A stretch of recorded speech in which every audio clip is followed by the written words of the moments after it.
Buenas noches. Bienvenidos a una edición más de El otro lado de la realidad.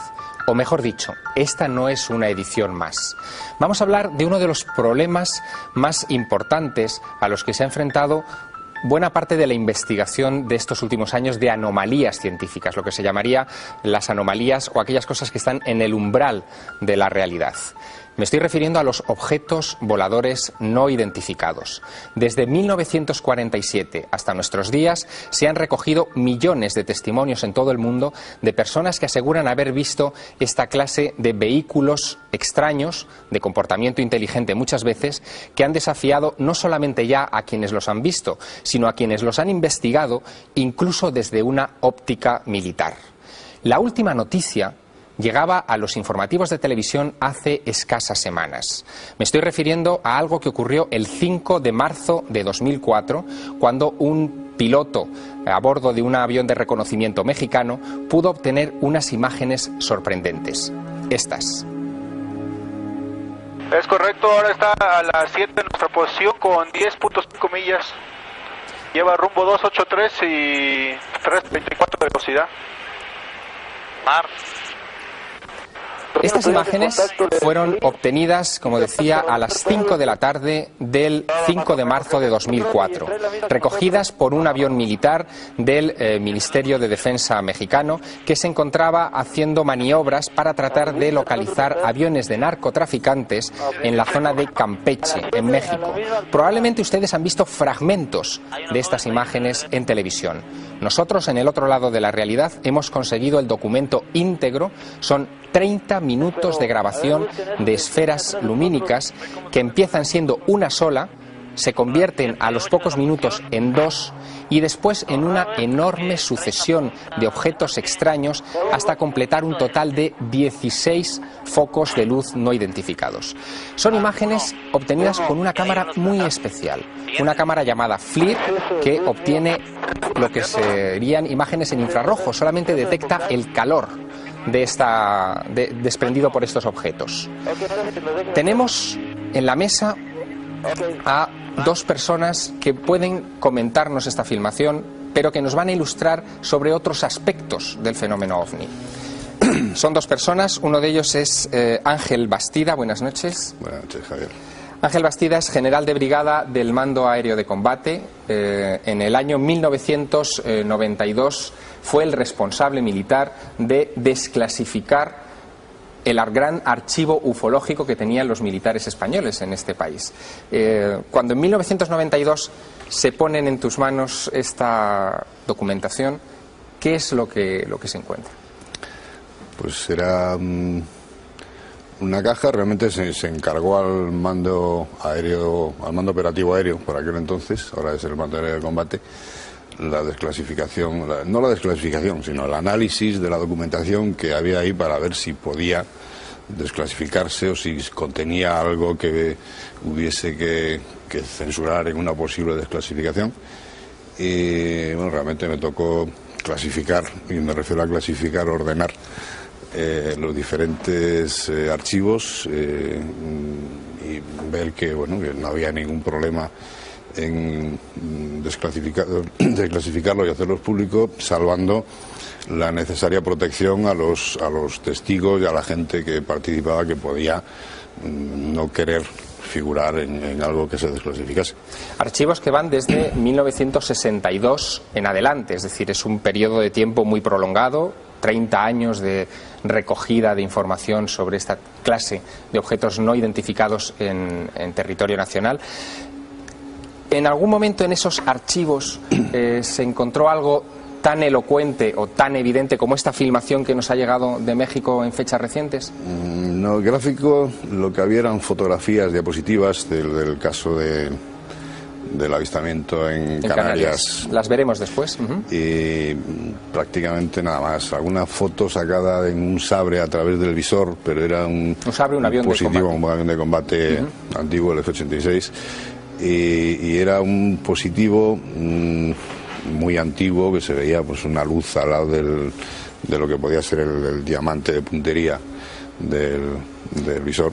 ¿Y cómo valora un general del Mando Aéreo de Combate una filmación como esta que acabamos de ver hace unos instantes? pues como muchas de las cosas que hay por ahí, curiosa, no concluyente, porque y desde mi punto de vista sin más datos tampoco explicable. Habría que ver. ¿Qué pasaría si en España mañana ocurriera algo parecido? Es decir, si un avión de reconocimiento del ejército obtuviera una filmación de estas características, ¿se pondría a disposición ppública igual que ha ocurrido en México o no? Si fuese responsabilidad mía, yo lo propondría. La decisión que se tome ya no me atrevo a aventurarlo, pero no veo por qué no se podría poner a disposición pública. Nos acompaña también esta noche un coronel en la reserva, fue piloto de combate, tiene una experiencia de 3.500 horas de vuelo. Él se llama Fernando Cámara. Fernando Cámara, buenas noches. Buenas noches, Javier. En 1979 protagonizaste una aventura de la que supongo que no podrás olvidarte el resto de tu vida. Durante 50 minutos el avión de combate que llevabas, un Mirage F1, estuvo persiguiendo un ovni. Pues sí, fue una misión de esas de las que te tocan, que hay otras que también tienen su historia y tal, pero vamos, esta pues es de las que verdaderamente no se olvidan dentro pues de las muchas misiones que se han hecho cuando has estado de servicio, de alerta, de servicio de defensa del territorio nacional. Y entonces aquella noche pues me tocó salir a ver qué problemas podía haber habido con un avión civil, por lo que me comentaron en aquel momento, que había declarado emergencia y había aterrizado en Valencia porque le perseguían unos objetos que no estaban identificados por el radar ni por el control civil, y que el piloto del avión, el comandante del avión civil, había tomado la decisión de aterrizar en Valencia ante el problema de seguridad que encontró. Vamos a reconstruir esos momentos previos al despegue del Mirage F1 de la base aérea de Los Llanos, me imagino que sobre las 11 y pico más o menos de la noche. Lo que ocurrió fue lo siguiente: 1 hora y media antes, un avión de pasajeros, un supercarabel de la entonces compañía TAE, hacía un vuelo charter entre las Islas Baleares y las Islas Canarias. Acababa de despegar del aeropuerto de Son San Juan, en Palma de Mallorca, cuando al alcanzar la altura de crucero vio 2 luces rojas fijas que comenzaban a acercarse peligrosamente al avión. El comandante Javier Lerdo de Tejada comunicó con la torre de control inmediatamente que algo no iba bien. Tenemos lo que en el argot se conocería como la caja negra de las conversaciones entre ese piloto y la torre de control del aeropuerto. Vamos a escucharlo. Barcelona, TAE 297. TAE 297, dígame. Confirma usted, tenemos algún tráfico próximo a nosotros, a nuestra izquierda, aproximadamente unas 4 o 5 millas. 297, en negativo, no hay tráfico notificado. Tenemos 2 señales de luces rojas, como a unas 3 millas a las 10 de nuestra posición. Aproximadamente a la misma altura. A las 10 de la posición, a unas 3 millas a la izquierda de su posición ahora. Afirmativo. TAE 297, recibido, gracias. Sí, cuando pueda me informa usted sobre ese tráfico. 297 no tenemos información de ningún tráfico procediendo en esa ruta. Es usted el único que procede Ibiza-Alicante. Muchas gracias, es posible ese tráfico, sí. Y TAE 297, ¿me confirma las luces están en el mar o están en el aire? ¿Me repite, por favor? El avión es un tráfico y está aproximadamente a nuestra altura. Ahora estamos librando nosotros 250. Este tráfico andará por entre 23 y 26. 297, recibido, gracias. Perdona, TAE 297, ¿me confirma el tipo de avión que puede ser este tráfico? TAE 297, ¿me confirma si va en su misma dirección? Afirmativo, lo tenemos cada vez más cerca.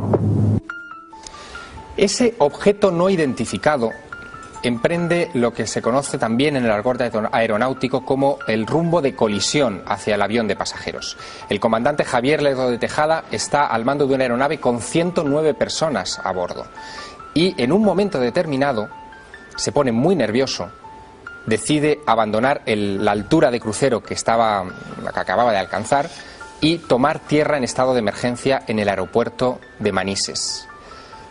Esto es lo que dice la cinta. Barcelona, TAE 297, he incrementado el rate de ascenso, ahora estoy a través de 280 y el tráfico sube mucho más rápido que nosotros y se acerca cada vez más. 297 recibida. Barcelona, TAE 297, pongo rumbo a Valencia. TAE 297, recibida. TAE 297, Barcelona.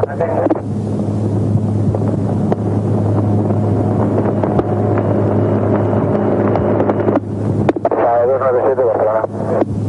Delante para TAE 297. 297 desea que comuniquemos con algún interceptor de la defensa. Ahora mismo estoy ahora 290, mantengo 290, me voy para Valencia, rumbo a Valencia. De acuerdo, desea que llamemos a algún interceptor de la defensa. Si es posible, sí, información, porque el tráfico está a menos de media milla y ahora mismo ha bajado un montón, ha bajado, ahora debe estar unos 3.000 pies por debajo de nosotros. De acuerdo, vamos a comunicar con defensa por si saben algo. De acuerdo, ahora mantengo 290, me voy al borde de Valencia. El comandante Lerdo de Tejada tomó tierra en Valencia y unos instantes después ese interceptor de la defensa despegaba desde la base aérea de Los Llanos. Fernando Cámara, tú fuiste el que llevabas ese interceptor de la defensa, ese avión. Yo fui el que estaba durmiendo como un bendito en lo que le ocurría estas cosas al comandante Lerdo de Tejada. Porque nosotros en Albacete estábamos en situación de 5 minutos durante el día y 15 minutos durante la noche. 15 minutos es que desde que te tocan una sirena, que es el scramble, en 15 minutos tienes que estar en el aire.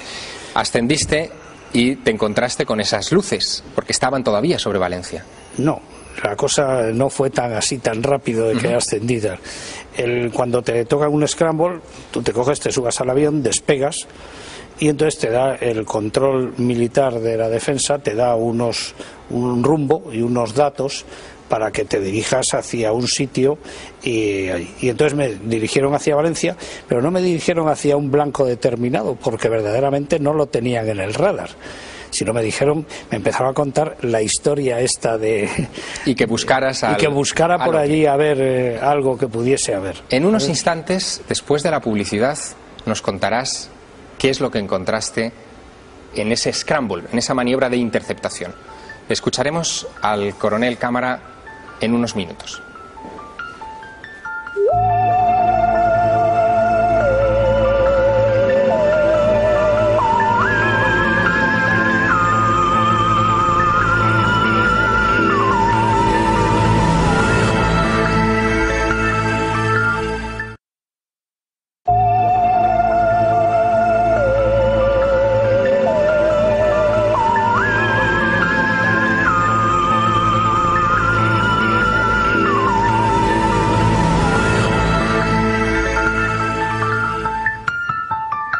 Retomamos nuestra conversación siguiendo hablando de ovnis, pero no de ovnis cualesquiera, sino de un caso en concreto que tuvo lugar el 11 de noviembre de 1979.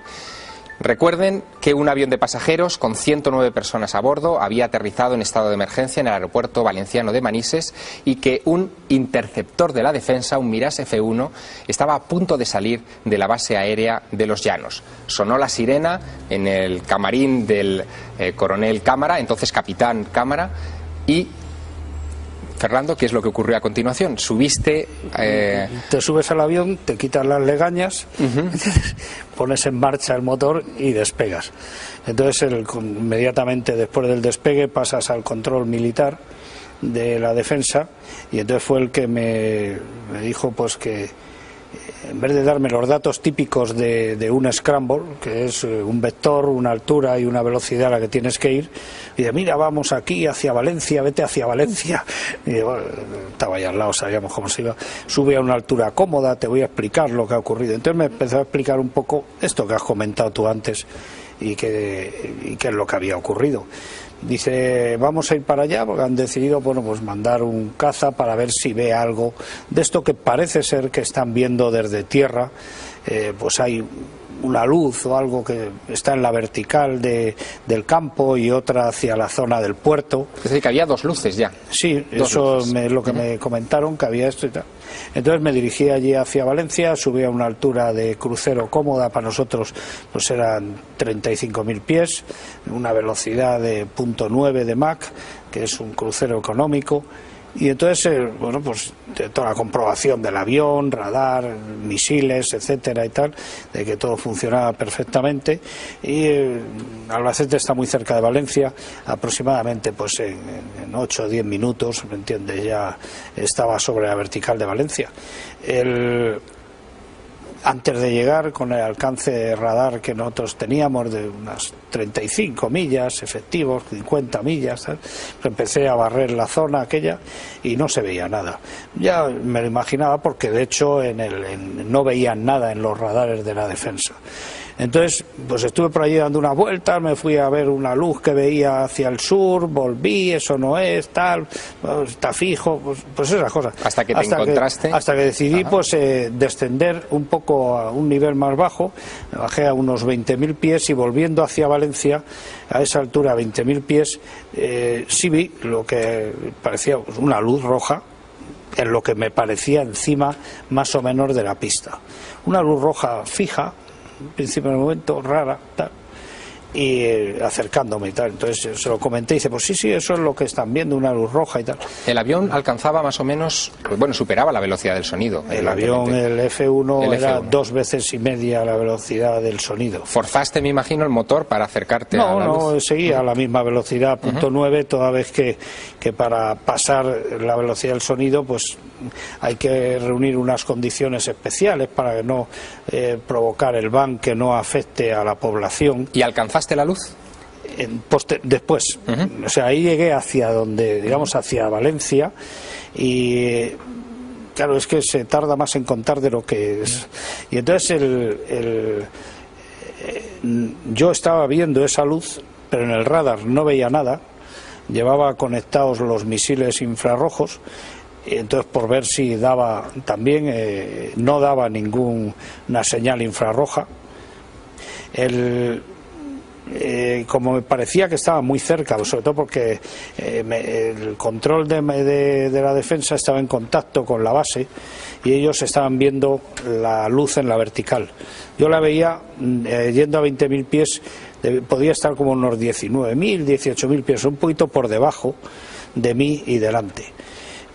Yo pienso que este punto es uno de los puntos que a este caso se le dio luego más importancia, sobre todo por los investigadores de estas cosas, que tenías la luz vista desde 2 puntos de vista diferentes.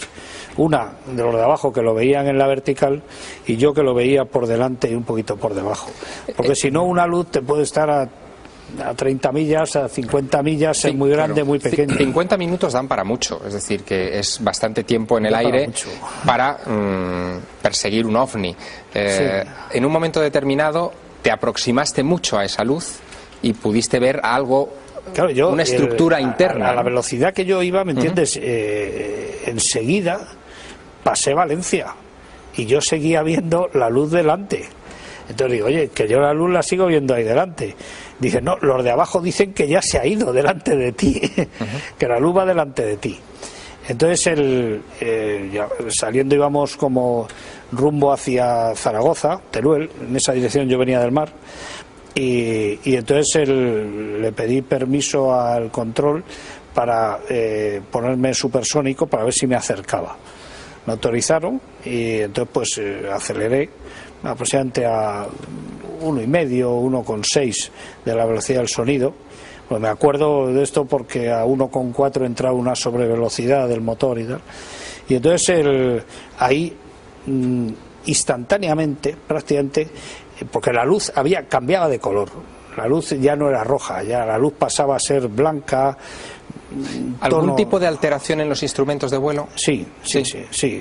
Justo cuando iba a llegar a Valencia, lo que yo calculo que estaría unas 4 o 5 millas de ese objeto, que lo veían los de abajo en la vertical y que yo lo veía delante y por la distancia a la que yo estaba de Valencia.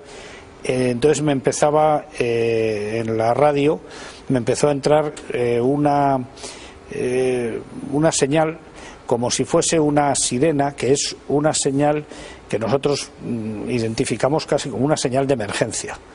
Es un es como una baliza de emergencia. Como si alguien le estuviera amenazando. No, es una baliza de emergencia que como llevas en las radios puestas a la escucha un canal de guardia, entonces yo se lo comenté al del control y digo, mira, yo creo que se está recibiendo una baliza de emergencia. Pero al mismo tiempo que esa baliza de emergencia se metía en la radio, entonces en un detector de amenaza radar que llevan los aviones estos, me indicaba que me estaba iluminando una señal electromagnética, una señal radar.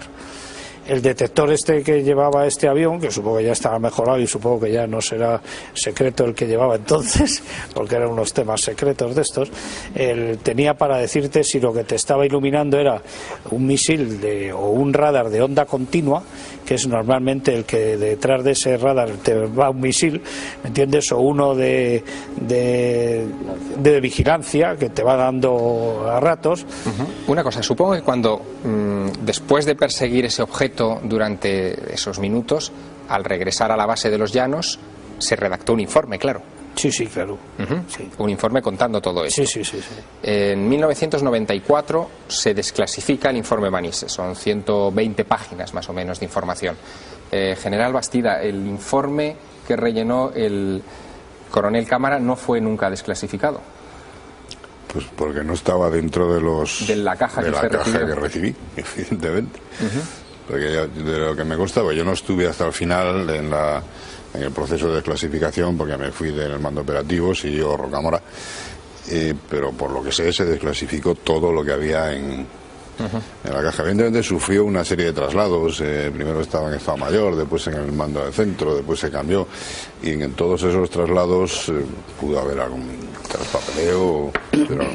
El coronel, claro, el coronel Fernando Cámara también, bueno, evidentemente ha tenido la ocasión de ver la filmación de los ovnis de México. ¿Qué valoración haces de lo que has visto? Pues hombre, viendo eso, viendo esa filmación, la sensación que a mí me da de lo que yo vi aquel día, que vi dos objetos diferentes, era que el segundo objeto que yo vi, si no fuese porque esto es una imagen infrarroja, podría ser similar al segundo que yo vi visualmente. O sea, que era como un círculo de luz. O sea, tenemos más imágenes que mostrarles. El vídeo, como les decía, dura media hora. Y tenemos también desde México, desde Guadalajara, desde la ciudad de Guadalajara, a Jaime Maussan, que es la persona que recibió de la Secretaría de la Defensa Nacional este valiosísimo documento. Buenas noches, Jaime. Javier, ¿cómo estás desde acá, desde México? Es un placer tenerte con nosotros en el otro lado de la realidad. Pues realmente es para mí un gusto participar con un investigador tan objetivo como tú. Quisiera preguntarte, Jaime, después de estos días han salido varias explicaciones tentativas para esta película. Algunos han dicho, algunos científicos, que podían ser centellas, una especie de flashes en la atmósfera naturales. Por las investigaciones que tú sigues realizando en estos momentos con este material, ¿a qué conclusiones podemos llegar? Mira, debemos de considerar 4 aspectos fundamentales. En primer lugar, los objetos fueron captados en radar y por tanto tienen masa. Los objetos realizaban movimientos muy inestables, es decir, bajaban de los 30 nudos, 60 nudos a los 120 y a los 300 nudos en cuestión de unos segundos. Realizaban movimientos cortes de 90 grados y por así decirlo, vueltas de 180. Por otro lado, tenían energía porque fueron captados por una cámara en infrarrojo. En tercer lugar, eran invisibles a la vista y esto elimina muchísimas posibilidades, incluso muchas de las atmosféricas, porque los fenómenos atmosféricos anómalos son normalmente visibles y esto no ocurrió así. Otro aspecto muy importante es que los objetos llegaron a rodear al avión, lo cual fue captado a través de radar e incluso con la misma cámara de visión infrarroja. Este es un aspecto muy importante porque pues aquí obligó al piloto a apagar sus luces de navegación para evitar lo que él pensó podría ser algún tipo de confrontación. Finalmente, y todo esto puede ser constatado en la grabación original, finalmente el piloto regresa a su base porque ya no tenía combustible y entonces los objetos lo siguen durante algunos minutos, pero a la misma velocidad, nuevamente demostrando inteligencia. Si a todo esto le agregamos que la fuente es oficial, que es el propio Ejército Mexicano, pues entonces tenemos una evidencia muy difícil de explicar. Los argumentos que se han planteado hasta el momento, que son muchos, se han dicho que fueron globos, otros más dijeron que eran misiles, más tarde se dijo que era un meteorito. No conformes con ello, entonces sugirieron que podría tratarse de basura espacial, de gases, dado que esta es un área petrolera. Después dijeron que eran centellas, más tarde han dicho que son reflejos, y la última versión que tenemos es que son bengalas. Como tú ves, no hay una posición clara, no hay una posición determinante en torno a lo que realmente son estos objetos. Uno se puede haber hecho la falsa idea de que podía ser un fenómeno atmosférico pasajero porque los informativos de televisión han emitido solo unos segundos de la filmación, pero esta filmación, Jaime, dura media hora. Bueno, dura media hora en su versión total, que es todo el vuelo de estos soldados. Sin embargo, desde el momento que se inicia la persecución a lo que creen es un avión de narcotráfico, hasta el final dan de ser unos 14 o 15 minutos, son 11 minutos de imágenes en infrarrojo. Sin embargo, estos simplemente 11 minutos superan en mucho cualquier posibilidad de que se trate de un fenómeno meteorológico, pero más aún, tuvimos la oportunidad de entrevistar a Alberto Hernández Unzón, subgerente del Servicio Meteorológico Nacional, quien confirma que ese día no solamente no hubo globos sonda o globos atmosféricos, sino que no existían ninguna de las condiciones que podrían preceder la presencia de un fenómeno atmosférico anómalo. Es decir, para el Servicio Meteorológico Nacional no existe ninguna posibilidad de que esto se pueda tratar de centellas. Las centellas son fenómenos que duran microsegundos, ni siquiera 1 o 2 segundos, y por otro lado, las centellas son visibles, de tal manera que no se ajusta. Esta parecería ser una explicación demasiado simplista que ha sido realizada por los investigadores de la Universidad Nacional, que al revisar su investigación encontramos, uno, que no tienen el video en sus manos, no se los han proporcionado la Secretaría de la Defensa. Dos, que pues estas personas tampoco hablaron ni con el piloto ni con las personas que iban a bordo del avión. Tres, que ni siquiera asistieron al Servicio Meteorológico Nacional para tratar de realmente encontrar las respuestas hacia cuáles serían las condiciones que estaban presentes ese día. Por tal motivo, parecería ser una investigación realizada muy en breve, con muy poco profesionalismo, y esto más bien tiene como consecuencia o tiene como razón posiblemente poderosas razones políticas en México, ya que la situación en este momento en el país es muy confusa. Nos ha acusado al secretario de la Defensa de haber entregado esto a un periodista, quien a su vez lo dio a conocer, y pues la noticia fue conocida en todo el mundo. Ahora la respuesta tendrá que venir del mundo hacia México. Creo que por primera vez, y esto es lo más importante, tenemos una evidencia que no puede ser fácilmente desacreditada. Tenemos una evidencia que podría ser un parteaguas en la historia. Una de las razones por las cuales la ciencia no acepta es, dice, no tenemos ninguna evidencia contundente, clara, que demuestre que esto podría ser real. Nadie ha dicho, sin embargo, que este fenómeno sea extraterrestre. Nadie ha dicho que pueda tratarse de seres de otras partes. Simplemente tenemos un fenómeno aquí que parece ser inteligente, que tiene una tecnología muy avanzada, dado que presenta invisibilidad, y que sin duda alguna está muy presente y ha estado muy presente en los cielos de México en los últimos 15 años. Por tanto, ahora esperamos que este video en tus manos, Javier, pueda ser entregado a científicos objetivos que puedan realizar su propio análisis y puedan realmente ayudar, aportar elementos para esta determinación. Yo te solicitaría que pues ojalá y que se apresuraran a hacer un análisis, no quiero decir apresurado o mal hecho, sino lo más rápido que sea posible para poderlo presentar a la Secretaría de la Defensa en México y posiblemente pues a los mexicanos y a todo el mundo. Lo haremos, somos conscientes de que lo que has recibido de la Secretaría de la Defensa Nacional es probablemente uno de los documentos más largos, una de las filmaciones más largas de la historia del fenómeno OVNI y también más interesantes. Gracias, Jaime Maussan, por estar con nosotros esta noche en El Otro Lado. Muchas gracias a ti, Javier Sierra. Buenas noches. Hasta luego. Bien, esta es la filmación de la polémica, de la actualidad. Hay pocos precedentes o casi ninguno. Vamos a hablar también de esto en esta mesa de trabajo con Iker Jiménez. Iker Jiménez, buenas noches. Hola Javier, ¿qué tal? Iker Jiménez es periodista, es director del programa Milenio 3 en la cadena SER. Escribió un libro hace muy poco tiempo que se titula Encuentros, la historia de los ovnis en España. Realmente, Iker, sobre esto no hay precedentes. No, estamos en un momento importante. Yo desde luego creo que igual que tú y que todos los invitados no sé qué se esconde detrás de este fenómeno, pero lo cierto es que la repercusión ha sido internacional. En una era de globalización total, en apenas segundos la filmación de México ha estado por vez primera, no había ocurrido esto nunca, en millones de hogares, en millones de personas.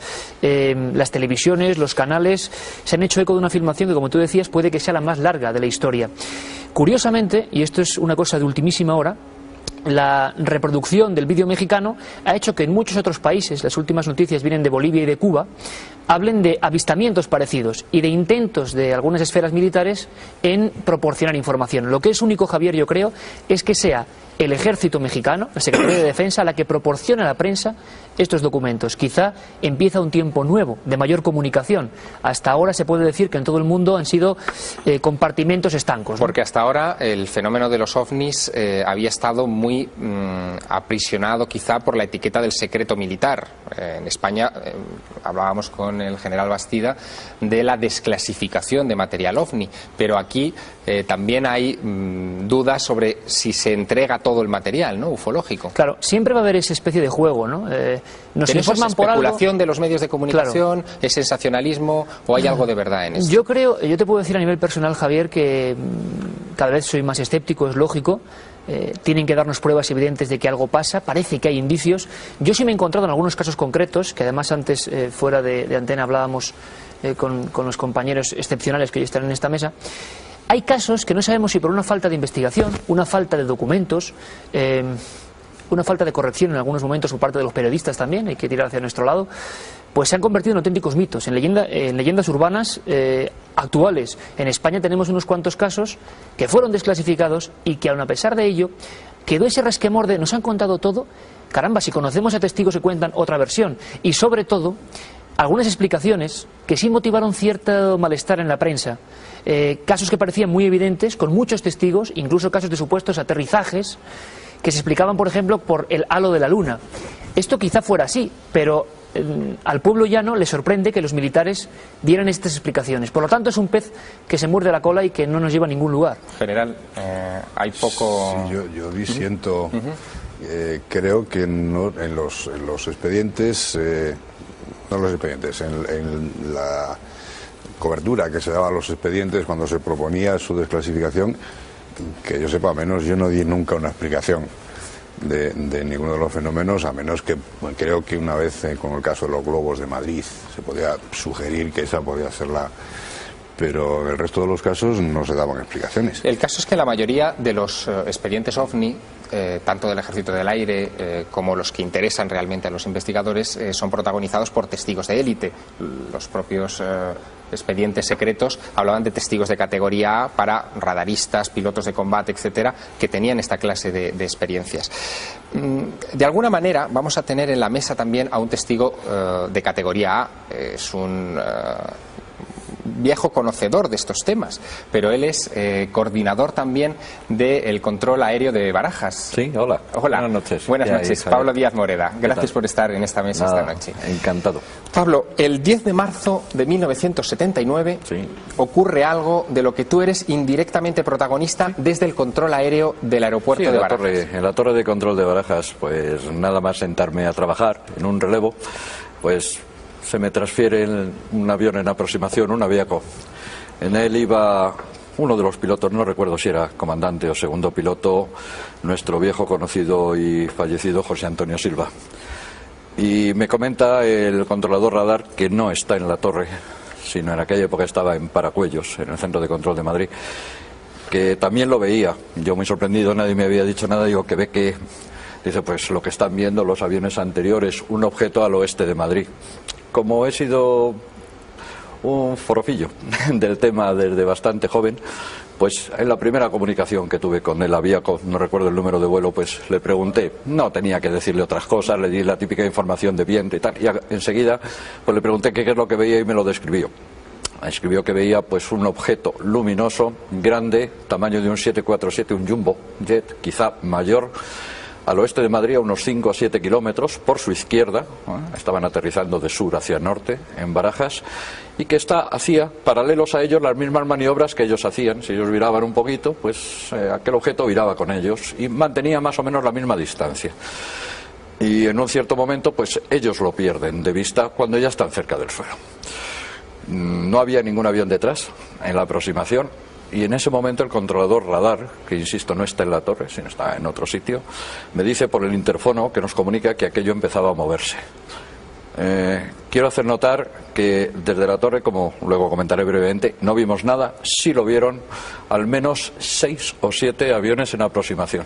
Y se detectó y estaba detectado por el control de Paracuellos en el radar de aproximación. Un radar primario más secundario, pues se detectaba como un blanco primario, que se llama, ¿no? ¿Llegó a ponerse en peligro la seguridad de aquellos vuelos? No, nunca. La distancia mínima que hubo con todos esos aviones, según me contó el controlador radar y el informe del piloto, fue del orden de unas 3 millas náuticas, aproximadamente unos 5 kilómetros laterales, ¿no? La zona del Cerro de Los Ángeles, por ahí, la carretera de Andalucía, parece ser que es por donde andaba este cacharro.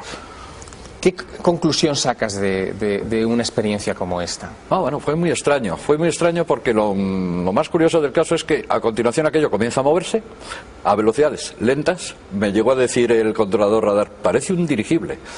Era muy lento, 50 nudos, 60 nudos, esos son unos 80 kilómetros por hora. ¿Inteligente? ¿Comportamiento inteligente? Sí, el viento era calma. Era un día de invierno, primavera ya casi, muy luminoso en el aire, había calima, con lo cual la visión desde la torre de control hacia el sur era muy mala. Esa fue la pena, porque aquello pasó a unos 4 kilómetros al sur del aeropuerto y todo el personal que en aquel momento estábamos en la torre, unas 5 o 6 personas, nos deshojamos literalmente para ver si veíamos algo. No vimos nada. Unas cuantas millas ya más allá, lo curioso es que se dividió en 3, como si el objeto, porque daba eco radar, se dividió en 3 partes, siguió volando como en formación y de repente se esfumó de la pantalla. Luego hablé en persona con José Antonio Silva, pero con esta historia, y bueno, me comentaron en persona su experiencia, que la verdad es que no les había asustado, pero les había interesado, y a mí también, por supuesto. Gracias, Pablo, por tu testimonio. Pablo ha rodeado un peligroso margen en el fenómeno de los ovnis, y es pasar a hablar de nave o sugerir que esos objetos están tripulados o hay alguna clase de inteligencia a bordo de ellos. No he querido indicar nada, Dios me libre, por favor. Quisiera presentarles un testimonio. Es un testimonio que se encuentra en los expedientes desclasificados del Ejército del Aire y que está vinculado a un incidente que tuvo lugar en 1976 en la isla de Gran Canaria. En aquella época, un buque militar, la corbeta Atrevida, observó el ascenso de un objeto no identificado desde la isla de Fuerteventura, e inmediatamente después unos testigos civiles en la isla de Gran Canaria observaron una esfera luminosa a pocos metros del suelo, con unas características muy especiales. El testigo, que no ha querido prodigarse en medios de comunicación durante tantos y tantos años, ha hablado para el otro lado, descubriéndonos qué fue exactamente lo que vio aquella noche. Nos encontramos con un fenómeno que francamente yo no sé lo que fue. Si no me veo en plena oscuridad, 10 menos cuarto de la noche. Una esfera transparente, de color azulado, como el color de más o menos de la noche. Se veían las estrellas a su través, y mediría unos 12 metros o 15 metros de diámetro y estaba a 2 o 3 metros sobre el nivel. En la carretera, sobre el nivel, a 2 o 3 metros, esa esfera grande. El doctor Francisco Julio Padrón nos da incluso los detalles de algo que estaba sucediendo en el interior de esa esfera. Esa esfera es enorme, está a unos 20 metros, como nos decía, del vehículo en el que él se encontraba. Salen del vehículo y la observan con detalle durante un tiempo y observa cómo es semitransparente. Y hay algo dentro, hay incluso, él logra distinguir incluso consolas o algo por el estilo. Nos lo cuenta. Era de un aluminio brillando, 2 a los lados. Y una vez que se constituyeron la especie de esas consolas, empezaron a surgir acá, en un lado y en otro, 2 seres rojizos, enfundados como los submarinistas, igual, lo que era mucho más alto, de 2,5 metros o 3 metros de alto. Sí me fijé una cosa, que tenían las 2 manos terminando en punta, como puntiagudas, no tenían los dedos sino puntiagudos. Uno se miraba al otro, no miraron ni arriba ni abajo, sino mirándose el uno al otro, ni siquiera a los lados. Estamos hablando de otra época, 22 de junio de 1976. Inmediatamente los militares se encargaron una investigación de este asunto porque había implicación de personal de las Fuerzas Armadas. Se recogieron todos los testimonios, también los testimonios de los civiles, pero el doctor Francisco Julio Padrón tuvo una mala experiencia. El juez instructor encargado de investigar este caso parece que le instó a no hablar. Eso también nos lo cuenta. Bueno, estando yo en el despacho un día normal recetando, me tocaron a la puerta, vino la Guardia Civil, al abrir estaba un Guardia Civil y después estaba el Teniente Coronel Munay con él. Entraron, me hicieron una serie de preguntas sobre lo que había visto y me hicieron hacer un dibujo más o menos de lo que yo había visto, cuyo dibujo es lo que le estoy diciendo. Pero al miércoles de la semana siguiente, que yo no recetaba ese día, me vino el Teniente Coronel Munay, tocaron en la puerta, yo le salí, lo pasé a la sala y de pie, o sea, ni se había sentado, me dijo: ¿usted sigue afirmando lo que ha declarado? Yo sí. Mire que si, tomen nota de esto, miren que si nos conviene al ejército, le hacemos a usted pasar por loco y la carrera se acabó. Se fue a sentar y dije: no se siente usted. Me levanté yo que estaba sentado, lo empujé y lo eché. Bien, lo cuenta el testimonio. General Bastida, me tengo que dirigir obligatoriamente a usted. Sí, supongo que estamos hablando de otra época, 1976, pero esto no era muy normal, imagino, que se coaccionara a testigos civiles. No lo sé, en aquella época era joven teniente a las órdenes del capitán Munay, que era lo de mi jefe de escuadrilla, y bueno, habría que preguntarle al entonces capitán Munay si eso es cierto, fue así, realmente lo interpretó de otra forma. A lo mejor ante el hecho de clasificar las cuestiones quería asegurarse de que no salía a dominio público la experiencia del señor Padrón. No lo sé realmente. A mí me cuesta porque si ves los expedientes desclasificados, el que le tocó desclasificar a Munay está tratado con especial cariño, con propuesta incluso de crear lo que no hubo nunca, que fue una oficina de investigación en el Ejército del Aire. Entonces no me casa mucho. Alguna motivación tendría si es que lo hizo, pero habría que preguntárselo a él, que se puede preguntar. ¿Hay más casos de humanoides, de visión de seres, de tripulantes, de supuestos tripulantes en los expedientes del Ejército del Aire español? No recuerdo, tengo una memoria fatal. Vosotros... ¿Hay más casos, Iker Jiménez, en esos documentos? Bueno, aparte de que el documento que has emitido es histórico, porque este hombre hacía mucho que no hablaba, evidentemente hay un caso, pero como bien comentaban antes Ángel y Fernando, no puede darse como ovni. Es la aparición de un ser antropomorfo, de una figura, supuestamente dentro de la base aérea de Talavera la Real, en el año 76, una noche de... También en el año 76, sí, curioso. Que estamos hablando de un año... Y en una proximidad, Javier, de otros casos investigados por Guardia Civil o por otros miembros de la Fuerza de Seguridad del Estado. A mí sí me gustaría decir que yo pienso que hay una gran fábula sobre que los militares ocultan información, y yo en este caso sí que quiero romper una lanza porque creo que saben exactamente lo mismo que nosotros, poco, de este tema, y que en algunos casos sí que ha tenido que haber algún tipo de precaución especial, porque en algunos de estos incidentes sí que hubo, bueno, pues momentos álgidos de tensión, podemos llamarlo así, siendo suaves incluso, momentos en que hubo, imagino que un pánico colectivo, como en este caso de la base de Talavera la Real, y que, bueno, la condición era guardar eso, ¿no?, porque podía acarrear problemas. Caso en el que se produce un ametrallamiento supuestamente de una sombra o algo así, ¿no?, que se cuela dentro de la base. Una noche se da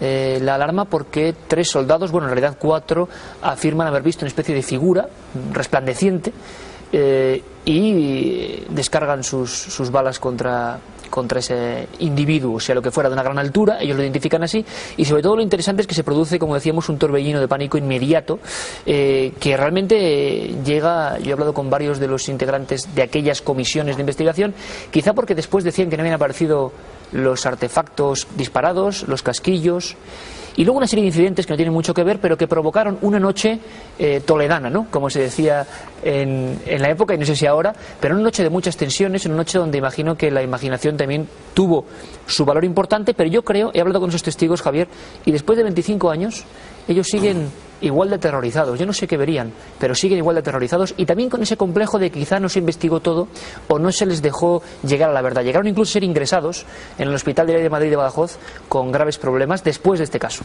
Permitidme que os presente a un nuevo invitado a esta mesa de trabajo.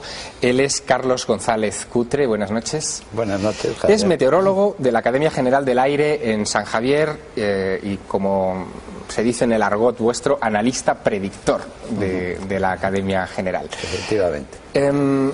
Tu padre fue general jefe de la zona aérea de Canarias. Canarias, zona OVNI por excelencia. Y en un momento determinado hay algo que despierta el interés, que es un caso antiguo que ahora has reinvestigado hace poco. No, bueno, fue un poco en aquel entonces. Mi padre sabía de mi afición por los ovnis, y cuando se produjo el caso de Villacisneros, de un vuelo de espantas que vio una luz al acercarse, y después de tomar tierra estuvieron allí hora y pico, y a la vuelta los acompañó a la vuelta, pues me pasó un poco la información que había. Ese caso tiene interés porque, si bien el avión lo vio como una luz casi sin dimensión, como una luz pequeña que podía ser un lucero, fue observado también por un convoy de 2 Land Rover que bajaba desde Layún hacia Villacisneros, donde iban un ingeniero y un comandante de artillería. Fue observado pues a unos 100 y pico kilómetros, y un par de horas antes, pues con un tamaño que dicen la luna llena y de un color naranja, o sea, una cosa con verdadera magnitud, y que es muy digna de tener en cuenta, y que hay que asignarle ya o un fenómeno de un tipo o de otro. Claro, porque aquí estamos hablando muy educadamente de objetos voladores no identificados. No hemos hablado en ningún momento de nave extraterrestre o nada por el estilo, pero claro, hay algunos casos un poco límite, es decir, donde no hay una interpretación, digamos, muy natural. No, una explicación natural no la hay, pero de eso a decir que una cosa es una nave, para la generalidad de la gente, si observamos ventanillas, si observamos una estructura metálica o algo así, pues claramente habría que identificarlo como una nave. Permitidme mostrar, una esfera. Permitidme mostrar, Carlos, algo que también tú muy bien conoces, que ocurrió el 5 de marzo de 1979 en las Islas Canarias. Fue visto por miles de personas y se obtuvieron también decenas de fotografías. De hecho, el expediente militar que vamos a ver a continuación es probablemente uno de los más voluminosos que tiene el Ejército del Aire. Son más de 200 páginas en los que se encuentran estos clichés fotográficos de algo que tuvo dos fases. Primero, una especie de anillos como los que vemos en la imagen superior, que duraron bastante tiempo, y después apareció esto, una especie de gran luminosidad que se reflejó incluso en el océano, que insisto fue visto por miles de personas. Cuando un meteorólogo, Carlos, se enfrenta a imágenes como esta, por ejemplo, o como las que hemos visto en México, ¿llega a alguna clase de conclusión? Bueno, habría que diferenciar esa imagen, que yo como aficionado a estas cosas he visto imágenes de lanzamiento de misiles y coinciden en gran parte con eso, que las luces de México, que desde luego no les puedes dar ninguna explicación meteorológica, para mí clarísimamente no tienen explicación meteorológica, porque eso que se ha hablado de las centellas, desde luego no sé lo que es. No es una nomenclatura, digamos, meteorológica oficial de la OMM, puede ser algo que se hable en México con ese nombre. Aquí lo más parecido sería el rayo en bola del que yo he sido afortunado testigo de un caso, pero tampoco podría ser eso, porque aunque se ven nubes de cierto desarrollo vertical, se ven cúmulos congestionados, para que se forme un rayo en bola hace falta un cumulonimbo muy activo. Yo lo vi en el rodillo que lleva adelante, y desde luego es un fenómeno que es efímero, que suele ser uno solo. Y que no se corresponde a lo que hemos visto, no, básicamente. Ni van en formación, ni cosas de este tipo. Estamos en los instantes finales del programa. Es quizá el momento delicado de hacer balance. Yo quisiera preguntarle al coronel Fernando Cámara, después de aquellos memorables minutos detrás de un objeto volante no identificado, ¿admite la posibilidad de que los ovnis puedan ser, o incluso aquel ovni, una aeronave no humana? Pues, sea sincero. Pues han pasado muchos años, y lo que te puedo decir, yo no sé si aquello sería una nave humana o no humana, pues, pero que desde luego eran unas cosas que al cabo del tiempo no tienen una explicación de algún aparato que tecnológicamente ahora existiese, y han pasado pues 25 años. Yo nunca me he comido el coco de decir era una nave, no era una nave, era una cosa. Desde luego han dicho muchas cosas de lo que podía ser eso. Desde luego aquello parecía que tenía una cierta inteligencia, porque jugaba conmigo más de lo que yo podía ir en contra de él, de esos dos bichos. Y después, porque decían, bueno, pues a lo mejor un avión Steel o un avión de estos y tal. No, aquello se veía a la vista, y en cambio, a diferencia de lo de México, no se veía ni en el radar ni en infrarrojos. General Bastida, ¿usted contempla la posibilidad de visitas extraterrestres a la luz de los expedientes OVNI que en su momento se examinaron y se desclasificaron? No solamente a la luz de esos expedientes, que realmente tampoco había cosas muy, digamos, elocuentes en este sentido, pero vamos, hay otros 1000 testimonios que se puede dar más o menos credibilidad, este mismo de México.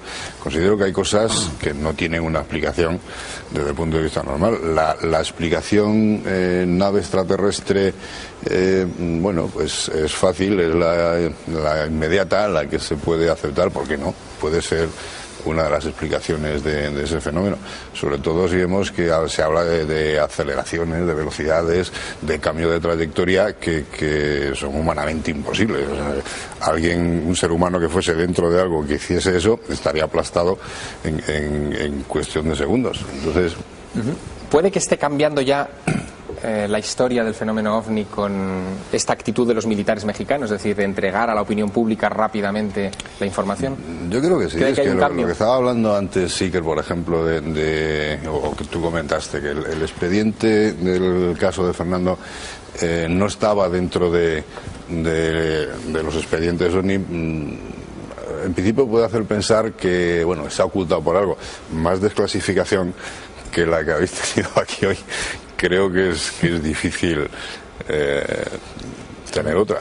Es cierto. Además, sí se desclasificó. Se desclasificó toda la conversación entre el caza y el... Eso. No, lo que no estaba era el informe. Los interrogatorios. Pues el informe, pues a lo mejor por lo que tú dices, porque era del Macén y luego el Macén pasó a otro lado y desclasificaron otros de ahí. Pero vamos. Está aquí porque quiere voluntariamente y no oculta nada. Encima habla mucho. O sea que...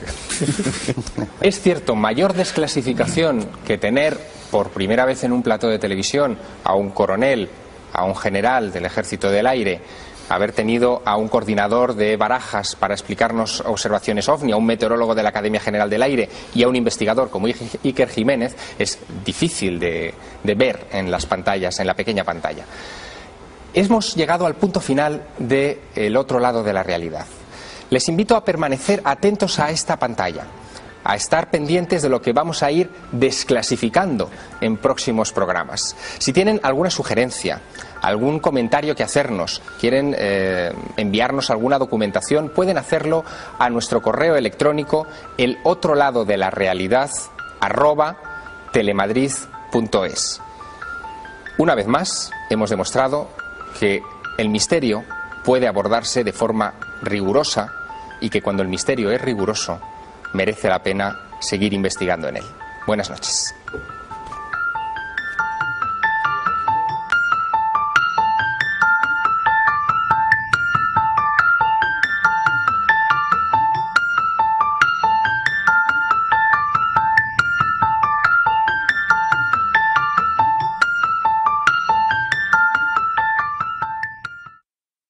Se convierten a los pocos minutos en dos y después en una enorme sucesión de objetos extraños hasta completar un total de 16 focos de luz no identificados. Son imágenes obtenidas con una cámara muy especial, una cámara llamada FLIR, que obtiene lo que serían imágenes en infrarrojo, solamente detecta el calor desprendido por estos objetos. Tenemos en la mesa a dos personas que pueden comentarnos esta filmación, pero que nos van a ilustrar sobre otros aspectos del fenómeno OVNI. Son dos personas, uno de ellos es Ángel Bastida. Buenas noches. Buenas noches, Javier. Ángel Bastida es general de brigada del Mando Aéreo de Combate. En el año 1992 fue el responsable militar de desclasificar el gran archivo ufológico que tenían los militares españoles en este país. Cuando en 1992 se ponen en tus manos esta documentación, ¿qué es lo que se encuentra? Pues era una caja, realmente se encargó al mando aéreo, al mando operativo aéreo, por aquel entonces, ahora es el Mando Aéreo de Combate, la desclasificación, no la desclasificación, sino el análisis de la documentación que había ahí para ver si podía desclasificarse o si contenía algo que hubiese que censurar en una posible desclasificación.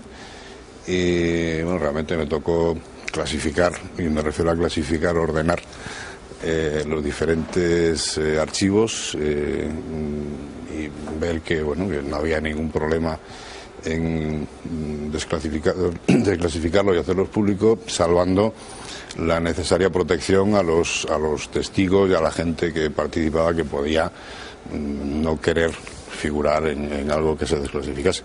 Archivos que van desde 1962 en adelante, es decir, es un periodo de tiempo muy prolongado, 30 años de recogida de información sobre esta clase de objetos no identificados en territorio nacional. Posición.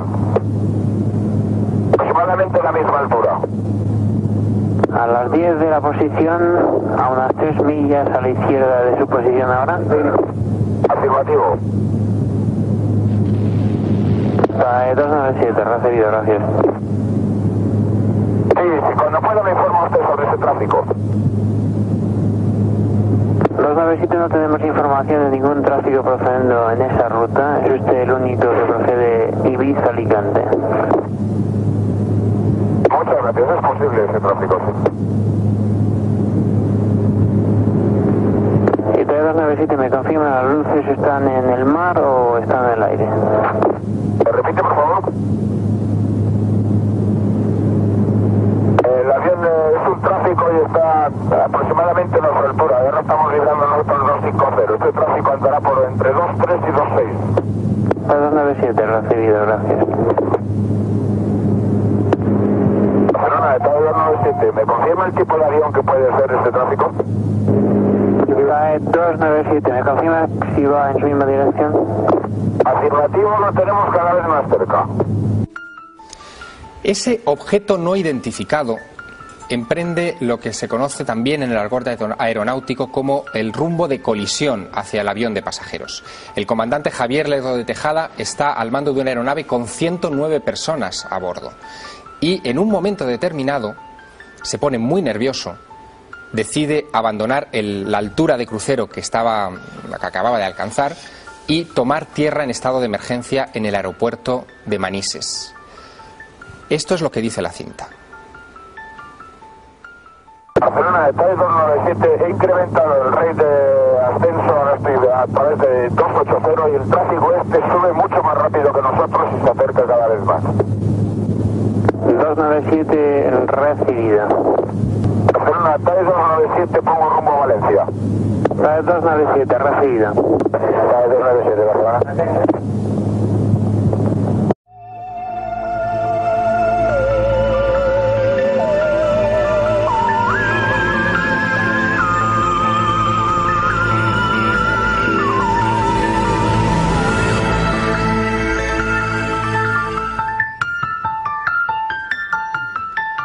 Buenas noches. Bienvenidos a una edición más de El otro lado de la realidad. O mejor dicho, esta no es una edición más. Vamos a hablar de uno de los problemas más importantes a los que se ha enfrentado buena parte de la investigación de estos últimos años de anomalías científicas, lo que se llamaría las anomalías o aquellas cosas que están en el umbral de la realidad. Me estoy refiriendo a los objetos voladores no identificados.